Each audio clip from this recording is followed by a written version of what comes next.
Hi friends, welcome to Pavani cooking and vlogs. సింపుల్గా టేస్టీగా చాందుంపల curry ఎలా తయారు చేయాలో తెలుసుకుందాం. ముందుగా స్టవ్ వెలిగించుకొని 2 టేబుల్ స్పూన్ ఆయిల్ని యాడ్ చేసుకోవాలి. ఆయిల్ హీట్ ఎక్కిన తర్వాత తాలింపు గింజను యాడ్ చేసుకోవాలి. తాలింపులు ద్వారగా వేగిన తర్వాత 1 టేబుల్ స్పూన్ జీలకర్రను యాడ్ చేసుకోవాలి. ఈ 2 దోరగా వేగిన తర్వాత సన్నగా తరిపెట్టుకున్న పచ్చిమిరపకాయలను యాడ్ చేసుకోవాలి. 2 రెబ్బల కరివేపాకును కూడా వేయాలి. సన్నగా తరిపెట్టుకున్న ఆనియన్ ముక్కలను వేసి గోల్డెన్ బ్రౌన్ కలర్ వచ్చేదాకా వేయించుకోవాలి. ఒకసారి వీటిని మిక్స్ చేసుకొని ఉడకబెట్టుకొని తొక్కు తీసుకున్న చాందుంప ముక్కల్ని వేయాలి. చాందుంప ముక్కలు నూనెలో వేగిన తర్వాత రుచికి సరిపడా సాల్ట్ను యాడ్ చేసుకోవాలి.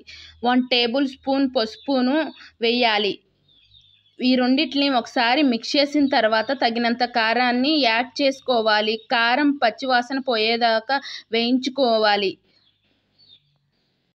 నిమ్మకాయ సైజు అంత చింతపండుని తీసుకొని గుజ్జు తీసుకొని వేయాలి.